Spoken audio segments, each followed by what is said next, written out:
Haunted and cursed objects seem to be everywhere today, from various haunted furniture and jewelry to haunted children's toys and dolls. Seems most people have come across or know of some sort of object that is creepy to them in one way or another. Some of these items have become famous, with many of their stories turned into books and movies. It's all very fascinating in a creepy sort of way to think an inanimate object could possibly be more than meets the eye.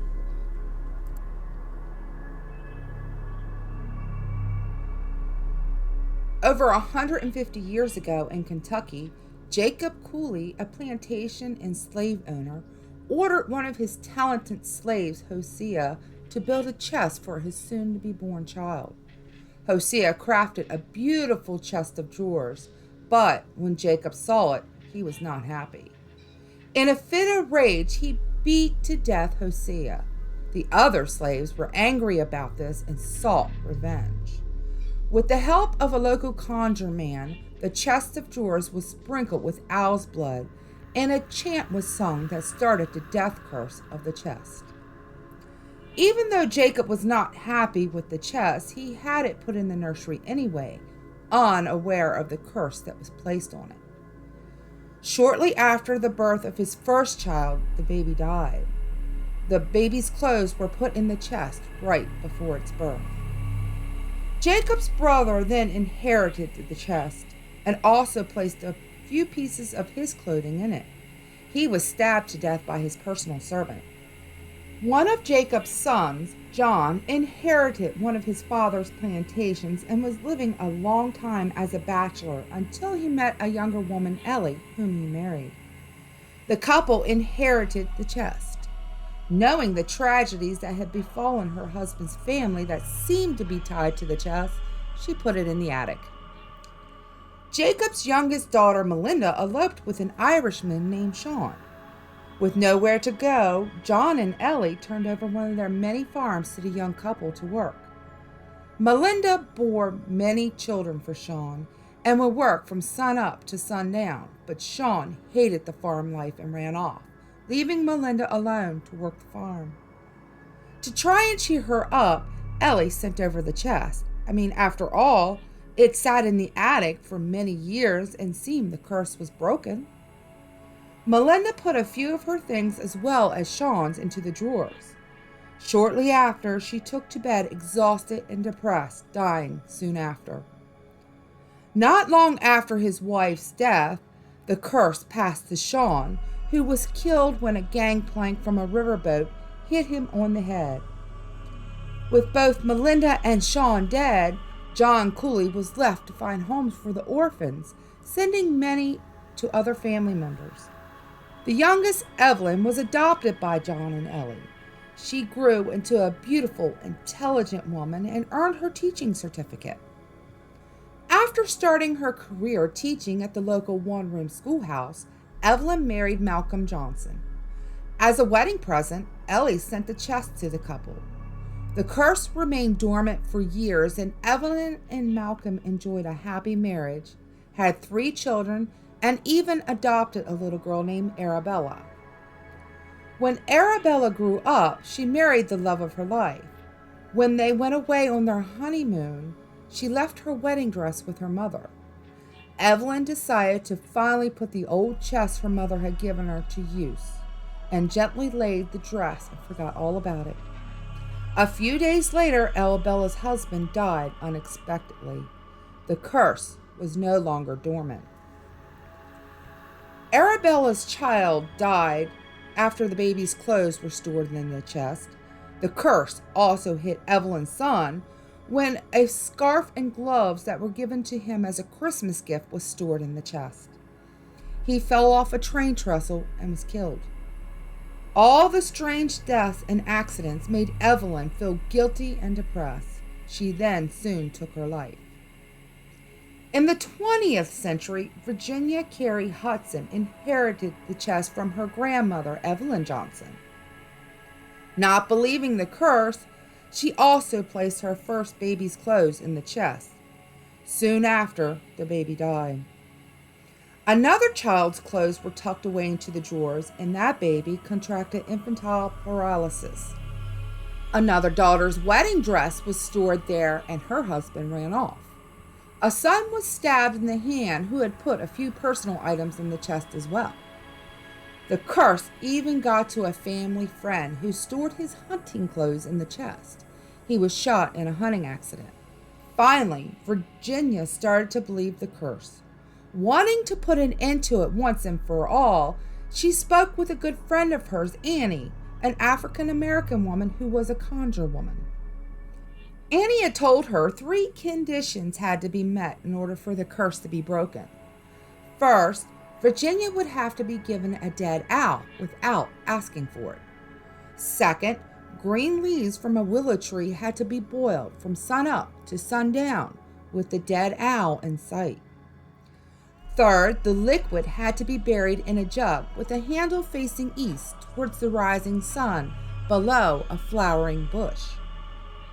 Coincidentally, Virginia's son had been given a stuffed owl by a friend, so the first requirement was complete. She then gathered leaves from a nearby willow tree and boiled them, with the owl watching from the counter from sunup to sundown. Then Annie and Virginia took the jug of boiled leaves and buried it with the handle facing east under a lilac bush outside the kitchen window.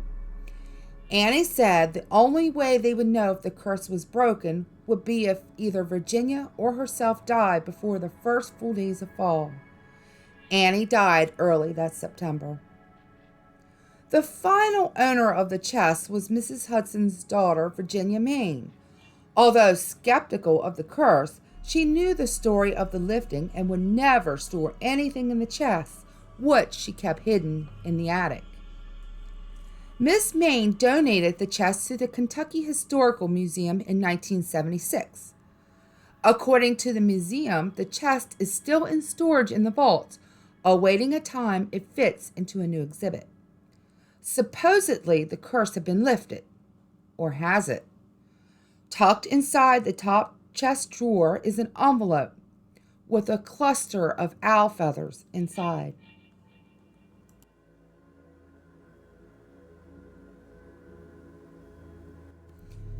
A silver ring set with a semi-precious stone lies in a vault because it contains one of the most malignant curses in the history of the occult. Many previous owners have suffered injury, misfortune, and some even death because of the ring. Rudolph Valentino was an Italian actor, sex symbol, and early pop icon of the 1920s. Also known as the Latin Lover, he is one of the most recognized stars from the silent film era. In 1920, Valentino saw the ring at a San Francisco jeweler and had to have it, despite the warnings that the ring was cursed.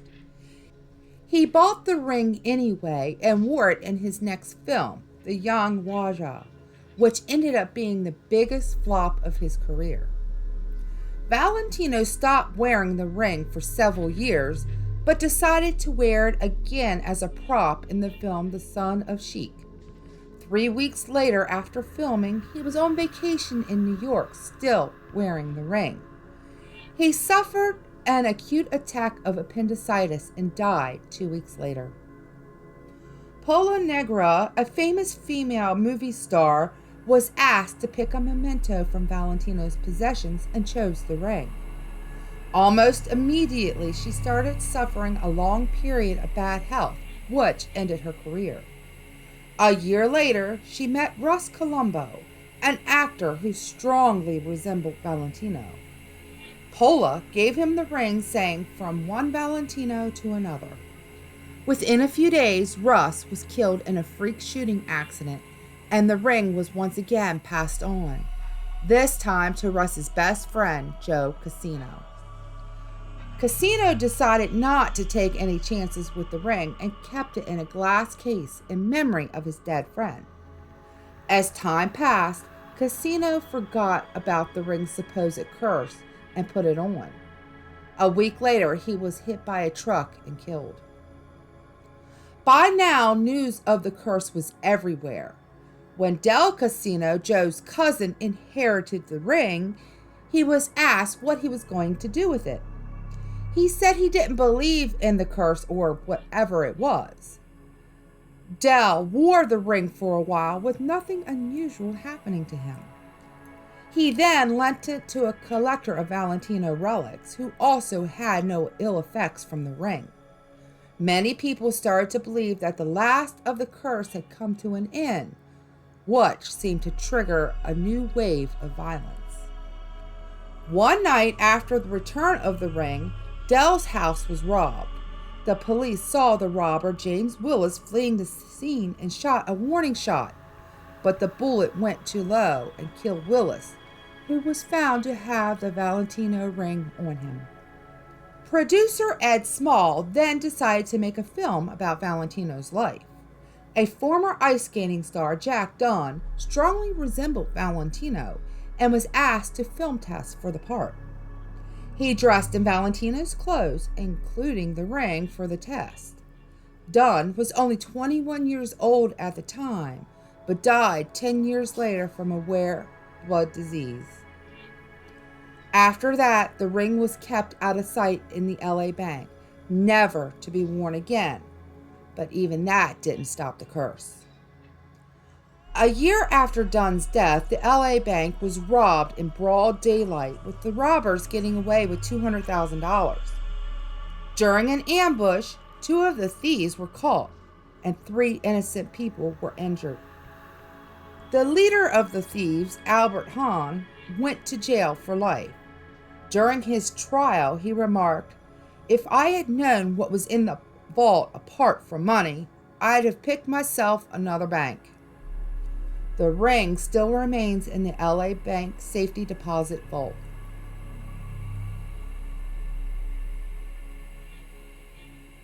Thomas Busby was a man who enjoyed a good drink, or 5, at his favorite pub, and of course sitting in his favorite chair. Busby was not a man to mess with, though. A petty thief, he was quick-tempered and seemed to enjoy confrontation. In 1702, Busby's temper cost him everything. According to legends, Awetty, Busby's father-in-law, used his favorite chair without permission. This, of course, angered Busby, and the men had a fight. Awetty threatened to return home, taking his daughter, Mrs. Busby, with him, which really riled up Busby more. Later that night, he broke into Awetty's home and killed him. The body was found in the woods close to the home, and police quickly linked Busby to the crime. There was a quick trial in which he was sentenced to hang for murder. Busby was granted a final request and chose to have a final drink on his favorite chair. At some point while drinking, Busby declared just minutes before his execution, "Death shall come swiftly to anyone who dares sit in my chair." The first recorded victim of the cursed chair is a chimney sweep who had no other option but to sit in the chair. It was the first time in many years the chair had been used. After returning to work from his break, the chimney sweep fell off the roof to his death. Busby's chair claimed the first of many victims. Over the next few centuries, people often dared each other to sit in the cursed chair, with most refusing to take that chance.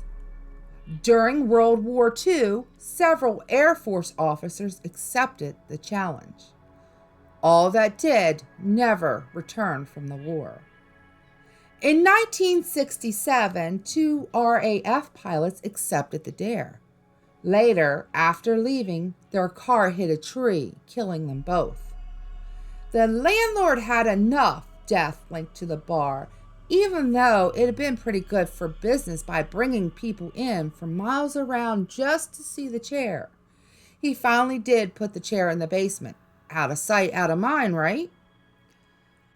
The chair remained in the basement for several years, almost forgotten about, until one day a bricklayer that was hired to do some work on the pub decided to take a rest on the chair.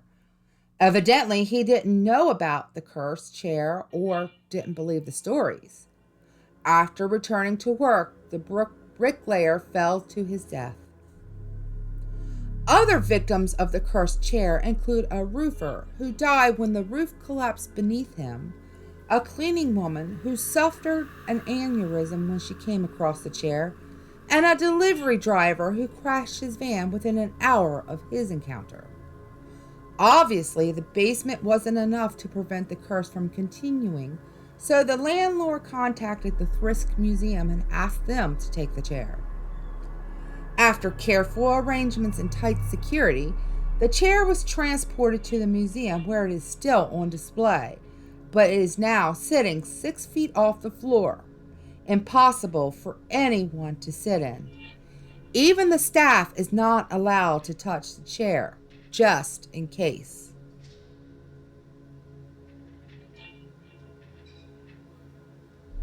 Peggy the Haunted Doll hit headlines in 2015 when paranormal investigator Jane Harris was contacted by a woman who was having serious, terrifying nightmares she believed that was connected to the doll. She reported to Jane that no matter where she moved the doll, the nightmares continued. She sought the help of 2 priests, which ended up making things worse, and she became sick with fever and hallucinations.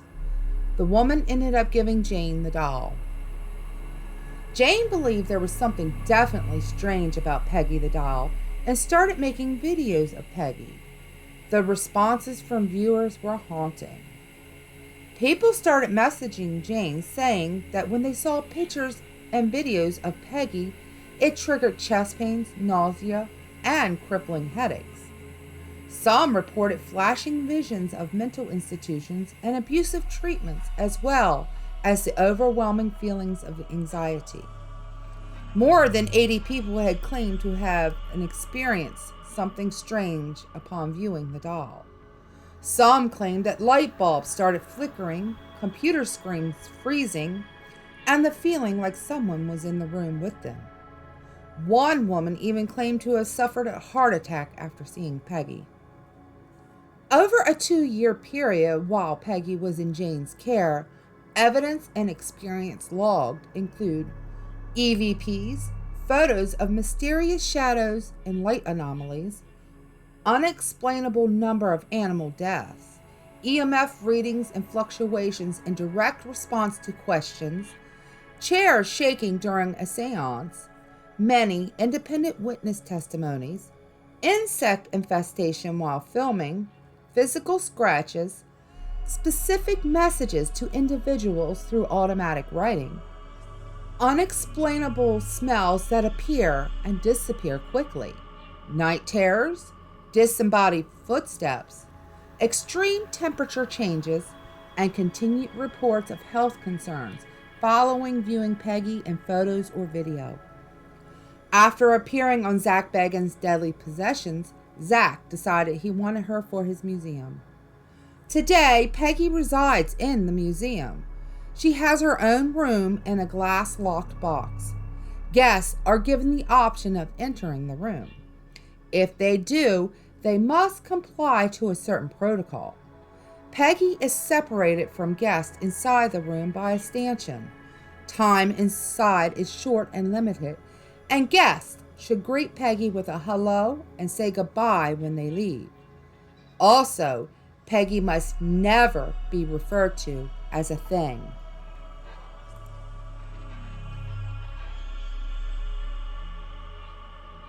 The word Dybbuk comes from the ancient Hebrew word meaning to cling. In Jewish mythology, a Dybbuk is a malicious spirit that is believed to be the lost soul of a dead person. Instead of going to heaven, the soul becomes trapped in an object and will remain there until someone helps release the spirit. Online, you can find many supposed Dybbuk boxes for sale. While most are fake, the original one sold by Kevin Manis on eBay in 2001 definitely seems to have evidence to back it up.